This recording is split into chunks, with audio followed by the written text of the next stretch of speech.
Hema committee case പരിഗണിക്കുന്നതിനിടെ Sabarimala യുവതീ പ്രവേശനം പരാമർശിച്ച് ഹൈക്കോടതി. സ്ത്രീ ശാക്തീകരണ കാര്യത്തിൽ കേരളത്തിന്റെ പൊതുമണ്ഡലം ആശാവഹമാണ്. എന്നാൽ വീടുൾപ്പെടെ സ്വകാര്യ സ്ഥലങ്ങളിൽ കാര്യമായ വനിതാ ശാക്തീകരണം കാണുന്നില്ല. ചില വനിതകൾ തന്നെ ശബരിമല യുവതീ പ്രവേശത്തെ എതിർത്തെന്നും കോടതി നിരീക്ഷിക്കുന്നുണ്ട്. എസ് ശ്രീകാന്ത് തിരുവനന്തപുരത്ത് നിന്ന് വിവരങ്ങൾ നൽകാനുണ്ട്. ശ്രീകാന്ത്, ഈ ഹേമ കമ്മിറ്റി കേസ് പരിഗണിക്കുന്നതിനിടെ ശബരിമല യുവതീ പ്രവേശനത്തെക്കുറിച്ച് കോടതി പരാമർശിക്കാനിടയായ സാഹചര്യം എന്താണ്? അതിൽ കേരളത്തിന്റെ നിലപാടുകളെ പ്രകീർത്തിക്കുകയാണോ കോടതി ചെയ്തത്?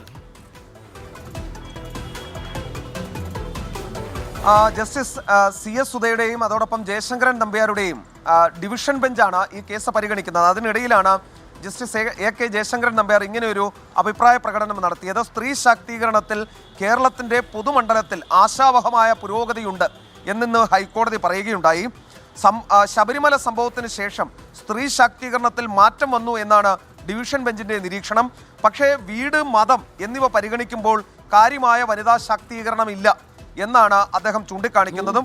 ചില വനിതകൾ തന്നെ ശബരിമല സ്ത്രീ പ്രവേശനത്തെ എതിർത്തു എന്നും വീടുകളിൽ നിന്നും മാറ്റം വരുന്നുവെങ്കിൽ സ്ത്രീ ശാക്തീകരണ നിയമനിർമ്മാണം അനിവാര്യമല്ലെന്നും ഡിവിഷൻ ബെഞ്ച് പറയുന്നു. അതായത് സമൂഹം മൊത്തത്തിൽ ഈ സ്ത്രീ ശാക്തീകരണത്തിന് അനുകൂലമായി നിലപാടെടുക്കുമ്പോഴും വീടുകളിൽ അത് കൃത്യമായി പ്രാവർത്തികമാകുന്നില്ല എന്നൊരാശങ്കയാണ് കോടതി പങ്കുവയ്ക്കുന്നത്. അതിന് ശബരിമല വിഷയം അദ്ദേഹം ചൂണ്ടിക്കാട്ടി എന്ന് മാത്രം.